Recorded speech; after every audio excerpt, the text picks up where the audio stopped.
Been running like that for about a minute already. Kind of sort of forgot to take the plug out of the boat. And we have a little bit of a situation inside. That's my trolling motor. See if we can. There's a little bit iced up in there.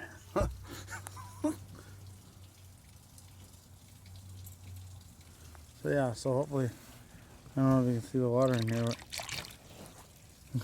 but should be draining for a little bit. Hopefully all that ice melt soon. That's one mistake we'll never make twice. There's a net in there too, you see the net? Good thing none of my fishing poles are in there. I'm just gonna have to let the trolling motor dry out. I took the battery out, so thank God.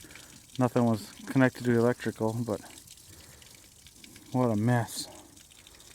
With some stinky carpets. I guess they were due for replacement anyway. Oofta.